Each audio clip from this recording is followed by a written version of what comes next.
শিক্ষার্থীরা আসসালামু আলাইকুম। আমি কবির অ্যাকাউন্টিং হোমের পক্ষ থেকে তোমাদের সামনে আরেকটি নতুন ভিডিও নিয়ে হাজির হয়েছি। শিক্ষার্থীরা, আজকে আমার আলোচনার বিষয়বস্তু নবম দশম শ্রেণীর ফিনান্স ও ব্যাংকিংয়ের অর্থের সময় মূল্য। এই সময় মূল্য অধ্যায়ের উপর ভিত্তি করে একটি সৃজনশীল সমাধান আজকে তোমাদের সামনে দেখানো হবে। শিক্ষার্থীরা, তোমরা দেখতে পাচ্ছ বোর্ডে একটি অঙ্ক দেয়া আছে। জনাব রাসেল একটি ব্যাংক থেকে ত্রৈমাসিক 5% হারে 8 বছরের জন্য, ত্রৈমাসিক যদি হয় তাহলে এটা মানে হলো এক বছরে তোমার 3 মাস পর পর যদি চক্রবৃদ্ধি ঘটে তাহলে বছরে চক্রবৃদ্ধি ঘটবে এখানে 4 বার। উনি 8 বছরের জন্য 6 লক্ষ টাকা সংগ্রহ করেন, একটি ব্যাংক থেকে তিনি ঋণ গ্রহণ করেন। তিনি উক্ত টাকা, এই যে ব্যাংক থেকে ঋণ গ্রহণ করলেন, এই টাকাই তিনি ক নামক একটি ব্যাংকে 8 বছরের জন্য 9.5% হারে মাসিক চক্রবৃদ্ধিতে রাখতে চান। তার পরিকল্পনা হলো তিনি একটি ব্যাংক থেকে ঋণ গ্রহণ করছেন এবং সেই ঋণ গ্রহণকৃত টাকা তিনি আরেকটি ব্যাংকে মাসিক চক্রবৃদ্ধিতে 8 বছরের জন্য 9.5% হারে তিনি রাখতে চান। এখন অন্যদিকে তার বন্ধু সুমন পরামর্শ দিলেন যে উক্ত টাকায় একটি জমি কিনলে একই সময় তার মূল্য 12 লক্ষ টাকা হবে। এখন তার বন্ধু তাকে বলল যে তুমি এই টাকা ব্যাংকে না রেখে তুমি ওই টাকাতে জমি কিনো। এই জমি কিনলে কি হবে, এই 8 বছরে ওই জমির মূল্য হবে 12 লক্ষ টাকা। তাছাড়াও ওই জমি থেকে ফসল উৎপাদন করে প্রতি বছর তিনি প্রতি বছর আরো 2 লক্ষ টাকা আয় করতে পারবেন। গ নম্বর সমাধান যেটা তারা আমাকে করতে বলেছে, জনাব রাসেলের গৃহীত ঋণের প্রকৃত সুদের হার নির্ণয় করো। এখন গৃহীত ঋণটা কি, তিনি প্রথমে যে ব্যাংক থেকে ঋণটা গ্রহণ করলেন এইটারই প্রকৃত সুদের হারটা আমাকে বের করতে বলছে। তাহলে আমরা সমাধানে চলে যাই। শিক্ষার্থীরা, আমাদেরকে প্রকৃত সুদের হারের সূত্রটা তো অবশ্যই আমাদেরকে মনে রাখতে হবে। EAR,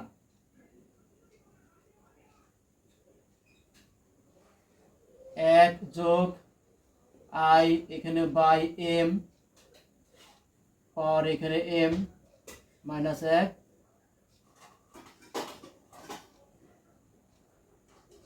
এটাই কিন্তু আমাদের প্রকৃত সুদের হার। প্রকৃত সুদের হারটা বের করতে বলে আমাকে এই সূত্র এখানে প্রয়োগ করতে হবে। এখন তিনি ব্যাংক থেকে ঋণ গ্রহণ করছেন এখানে ত্রৈমাসিক 5% হারে। তাহলে আমরা তথ্যগুলো সাজিয়ে লিখে এখানে 1 + শিক্ষার্থীরা, এখানে একটা বিষয় তোমাদেরকে ভালো করে খেয়াল করতে হবে।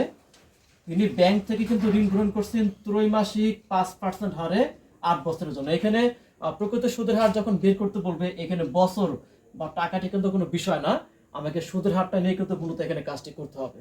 এখন সুদের হার কিন্তু এখানে 5% দেওয়া আছে, কিন্তু আমি এখানে এখানে 5% কিন্তু বসাতে পারবো না। যারা প্রকৃত সুদের হারের উপর আমার পূর্বের যারা ভিডিও দেখেছো তাদের নিশ্চয় মনে আছে, সুদের হারের পূর্বে যদি মাসিক, দ্বিমাসিক, ষান্মাসিক, ত্রৈমাসিক বা 4 মাস পর পর এই কথা যদি বলা থাকে সুদের হারের পূর্বে, তখন আমরা যখন সুদের হারটা প্রকৃত সুদের হার যখন বের করব, আমাকে এই সুদের হারকে চক্রবৃদ্ধি বছরে যে কবার হবে সেই চক্রবৃদ্ধি দ্বারা আমাকে গুণ করতে হবে। আর যদি এই 5%-এর পরে এই ত্রৈমাসিক কথাটা বলা থাকতো তাহলে আমাকে কখনোই আর তখন গুণ করতে পারবো না, তখন সুদের হার যা থাকবে তখন আমাকে তাই এখানে উল্লেখ করতে হবে। তো এখন ত্রৈমাসিক কথাটা পূর্বে বলার কারণে তাহলে বছরের চক্রবৃদ্ধি কয়বার হবে, এখানে 4 বার হবে। 3 মাস পর পর যদি চক্রবৃদ্ধি হয় তাহলে বছরে কয়বার হবে, 4 বার হবে। এখন এই চক্রবৃদ্ধির দ্বারা আমাকে সুদের হারকে গুণ দিতে হবে। গুণ দিলে কত আসে, 4 5 এখানে 20, সুতরাং এখানে সুদের হার তার হবে এখানে 20%।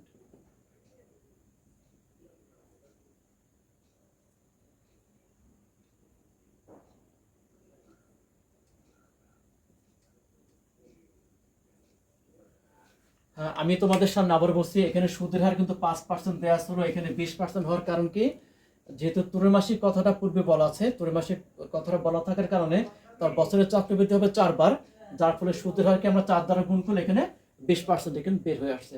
এখন এই 20%-কে দশমিক রূপান্তর করতে হবে।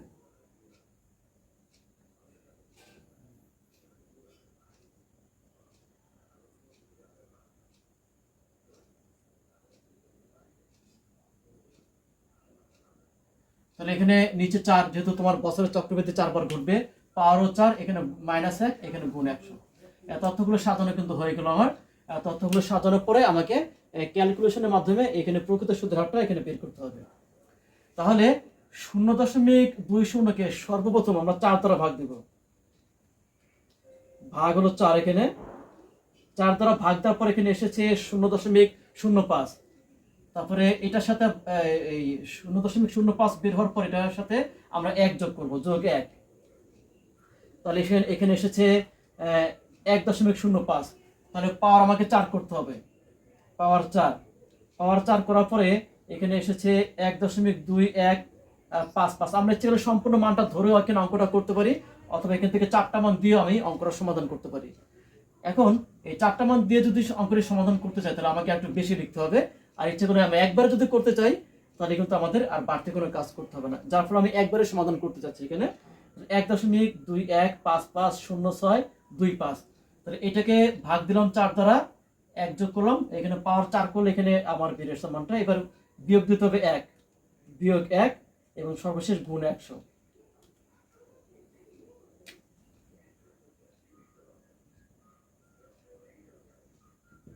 তাহলে শিক্ষার্থীরা প্রকৃত সুদের হার এখানে 21.55%। আমাদের গ নম্বর কিন্তু সমাধানটি কিন্তু বের হয়েছে। এখন আমরা ঘ নম্বরের সমাধানের দিকে লক্ষ্য করি, কি বলা আছে এখানে। কোয়া ব্যাংক হতে জনাব রাসেল কত টাকা পাবেন তা নির্ণয় পূর্বক, অর্থাৎ আমাকে উনি যে ঋণটা নিলেন, ঋণটা নিয়ে তিনি কোন ব্যাংকে রাখতে চাচ্ছেন, কোয়া ব্যাংকে। এই কোয়া ব্যাংক থেকে তিনি যে এই টাকাটি পাবেন সেটা আগে আমাকে বের করতে হবে। বের করার পরে তার বন্ধুর পরামর্শ গ্রহণ করা তার জন্য যৌক্তিক হবে কিনা সেটা আমাদেরকে বিশ্লেষণ করতে হবে। তাহলে আমরা ঘ নম্বরের সমাধানে চলে যাচ্ছি শিক্ষার্থীরা। তাহলে এখন আমরা আমাদের নিশ্চয় মনে আছে যে ভবিষ্যৎ মূল্য বের করার দুইটা সূত্র আছে, একটা বার্ষিক চক্রবৃদ্ধি আর একটা হলো মাসিক চক্রবৃদ্ধি। আমাকে মাসিক চক্রবৃদ্ধি ব্যবহার করে কিন্তু অঙ্কটি সমাধান করতে হবে।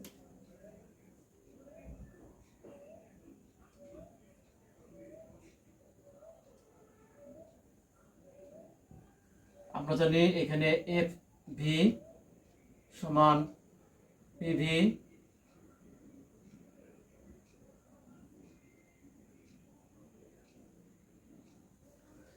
তো বছরে যখন একাধিকবার চক্রবৃদ্ধি ঘটবে তখন আমরা সূত্র এটা প্রয়োগ করব। আর বার্ষিক চক্রবৃদ্ধির ক্ষেত্রে কিন্তু নিচে এম এবং পাওয়ারে কিন্তু এম, এটা কিন্তু ব্যবহার করা যাবে না। এখন শিক্ষার্থীরা তাহলে এখানে কত লক্ষ টাকা তিনি ব্যাংকে রাখতে চাচ্ছেন, 6 লক্ষ টাকা। তাহলে আমরা বর্তমান মূল্য এখানে 6 লক্ষ টাকা।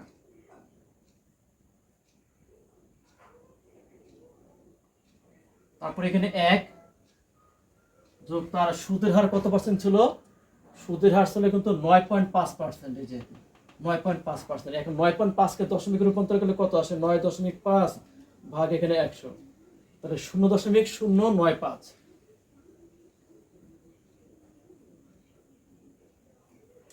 এখানে কিন্তু বলা আছে স্পষ্ট করে মাসিক চক্রবৃদ্ধি, মাসিক মানে কি বছরে 12 বার, যার ফলে এম এখানে 12।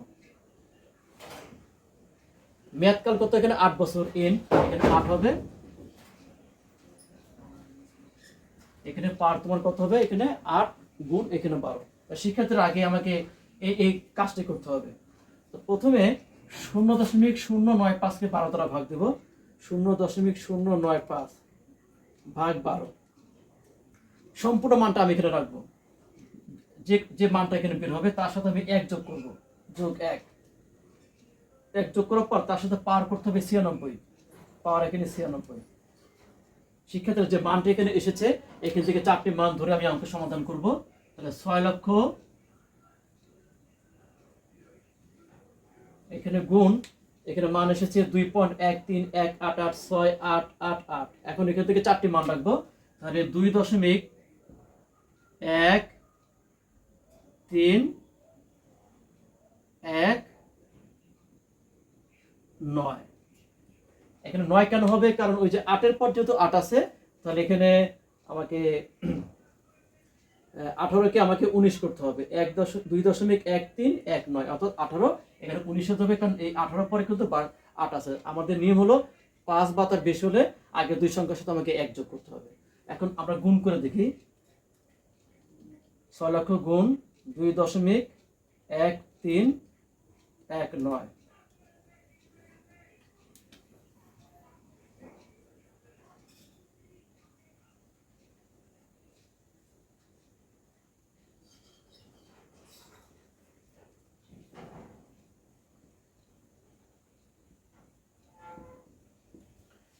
শিক্ষার্থীরা তাহলে উনি যদি ক ব্যাংকে টাকা রাখেন তাহলে উনি টাকা পাচ্ছেন 12,79,140 টাকা প্রায়। এখানে মান যেহেতু সম্পূর্ণ ব্যবহার করা হয় না, সুতরাং প্রায় কথাটি লিখতে হবে। তোমাদেরকে আরেকটি কথা বলি, অনেকে কিন্তু আছে যে সম্পূর্ণ মানটি ধরে কিন্তু অঙ্কটি সমাধান করবেন। হ্যাঁ, সেটা হবে, তবে সম্পূর্ণ মান ব্যবহার করে যখন আমি অঙ্কটি সমাধান করব, আমার কিন্তু এই উত্তরের সাথে একটু পার্থক্য তৈরি হবে। এখানে এটা কোনো সমস্যা না, আমি মান সম্পূর্ণ এখানে ব্যবহার করি, বা মান 4টা দশমিকের পরে এখানে 4টা ব্যবহার করে আমি অঙ্কটি সমাধান করি। এখানে কিছু একটু সামান্য এদিক সেদিক হতে পারে, কিন্তু অঙ্কের সমাধানের ক্ষেত্রে এটা কোনো সমস্যা না। পরীক্ষক তিনি তোমাদেরকে পরিপূর্ণ এখানে 3টা মার্ক এখানে তোমাদেরকে দিবেন, বা 4 নম্বর যদি মার্ক হয়ে থাকে তোমাদেরকে 4 নম্বর মার্ক এখানে দেওয়া হবে। এখন ব্যাংক থেকে তিনি কত টাকা পাচ্ছেন সেটা বের করলাম। এখন তার বন্ধু তাকে কি পরামর্শ দিয়েছিল? তার বন্ধু তাকে পরামর্শ দিয়েছিল এই টাকা দিয়ে তিনি যদি জমি কিনেন তাহলে সেই জমির মূল্য হবে 12 লক্ষ টাকা। শুধু তাই নয়, সেই জমি থেকে তিনি প্রতি বছর আরো 2 লক্ষ টাকা আয় করতে পারবেন। এখন আমরা জমির আয়টা আগে বের করব। জমির আয়টা বের করার পরে যদি জমির আয়টা এই টাকা থেকে বেশি হয় তখন তার উচিত হবে ওই জমি কেনা। আর জমির মূল্য যদি এই টাকা থেকে কম হয় তাহলে তার উচিত হবে ব্যাংকে টাকা রাখা। এখন আমরা দেখি গাণিতিক প্রয়োগের মাধ্যমে আমাদেরকে এই সমাধানটি করতে হবে।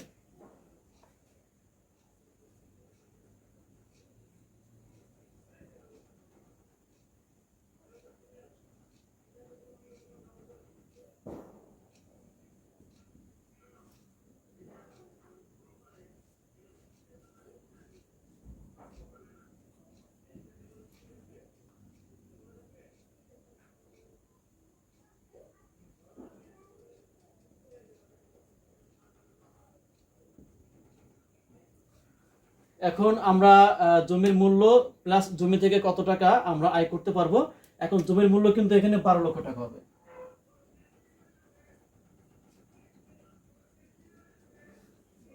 বলা আছে জমির মূল্য 12 লক্ষ টাকা। এছাড়া এই ওই সময় থেকে জমি, সেখান থেকে প্রতি বছর আমরা 2 লক্ষ টাকা আয় করতে পারবো। এখন মেয়াদকাল কত? অর্থাৎ মেয়াদকাল কিন্তু 8 বছরে, কিন্তু অর্থাৎ তিনি 8 বছরে যেরকম টাকাটি ব্যাংকে রাখবেন, ওই 8 বছরে কিন্তু জমির মূল্য 12 লক্ষ টাকা হবে, এবং ওই 8 বছরের মধ্যেই প্রতি বছর তিনি জমি থেকে আরো অতিরিক্ত 2 লক্ষ টাকা তিনি আয় করতে পারবেন। তাহলে সেই অতিরিক্ত আয়টা আমাকে এখানে দেখাতে হবে।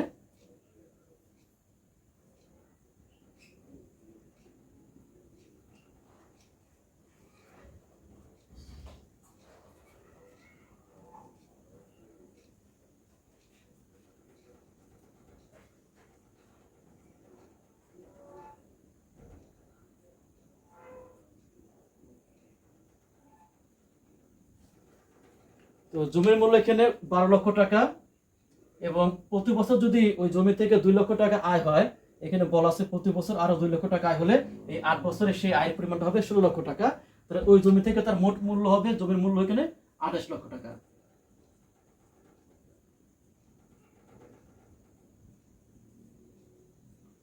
তাহলে এখানে তাহলে এখন শিক্ষার্থীরা তোমরা দেখতে পাচ্ছ যে এই টাকা দিয়ে তিনি প্রথমে যে ব্যাংক থেকে ঋণটা গ্রহণ করলেন, সেই ঋণ গ্রহণ করার পর তিনি যদি ক ব্যাংকে এই টাকাটি রাখেন তাহলে সেখান থেকে তিনি 8 বছর পরে পাবেন 12,79,140 টাকা। এখন বন্ধুর পরামর্শ অনুযায়ী তিনি যদি জমি কিনেন, সে জমির মূল্য হলো 12 লক্ষ টাকা, সাথে ওই জমি থেকে প্রতি বছর তার আয় হবে 2 লক্ষ টাকা, তাহলে 8 বছরে তার আয় হবে এখানে 16 লক্ষ টাকা। সুতরাং জমি থেকে তার মোট আয় যেটা হবে এখানে 28 লক্ষ টাকা। তাহলে এখন তার বন্ধুর পরামর্শে তিনি যদি জমি কিনেন ব্যাংকে টাকা না রেখে, তাহলে অবশ্যই তিনি এখানে লাভবান হবেন। এই কথাটুকু লাস্টে লিখতে হবে যে ব্যাংকে টাকা রাখলে তিনি এত টাকা পাবেন, আর জমি থেকে তার মোট প্রাপ্ত টাকা হবে 28 লক্ষ টাকা। তিনি ব্যাংক থেকে জমি থেকে টাকা বেশি পাচ্ছেন, সুতরাং বন্ধুর পরামর্শই তার জন্য গ্রহণ করা যৌক্তিক হবে। এখন শিক্ষার্থীরা এখানে একটি কথা আছে, সেটা হলো যখন দুইটা বিনিয়োগ এর মধ্যে যখন আমাকে তুলনা করতে বলবে, তো দুইটা বিনিয়োগের মধ্যে তুলনা করতে বললে আমাকে অবশ্যই দুইটা বিনিয়োগের সময়কাল কিন্তু এখানে একই হতে হবে। অনেক সময় তোমরা এই জাতীয় অঙ্ক দেখতে পারবে যে সমাধান দেওয়া আছে যে ব্যাংকে মেয়াদকাল থাকে একরকম, জমির মূল্য এখানে তার থেকে কম বা বেশি দেওয়া থাকে। সেক্ষেত্রে অবশ্যই দুইটা মেয়াদকাল একই ধরে কিন্তু আমাদেরকে সমাধান করতে হবে। এরকম অঙ্ক আমাদের সমস্যা থাকতে পারে। এরকম সমস্যা যে অঙ্কগুলো আছে আমরা আগামীতে সেই অঙ্কগুলো নিয়ে এখানে ভিডিও তৈরি করার চেষ্টা করব। আশা করি তখন তোমরা বিষয়টি পুরোপুরি ক্লিয়ার হয়ে যাবে। কিন্তু আজকের যে সমাধানকৃত অঙ্ক আশা করি তোমরা বুঝতে পেরেছো। শিক্ষার্থীরা এই জাতীয় অঙ্কে আমাদের বোর্ডে আসার সম্ভাবনা কিন্তু খুবই বেশি। দেখবে যে প্রায় বোর্ডে কিন্তু এই জমি সংক্রান্ত অঙ্কগুলি কিন্তু এসে থাকে। তো যাই হোক, তোমরা অবশ্যই অঙ্কটি বুঝতে পেরেছো এবং অবশ্যই অঙ্কটি বাসায় অনুশীলন করার চেষ্টা করবে। আজকে এই পর্যন্তই। তোমাদের সবার সুস্বাস্থ্য কামনা করে আল্লাহ হাফেজ।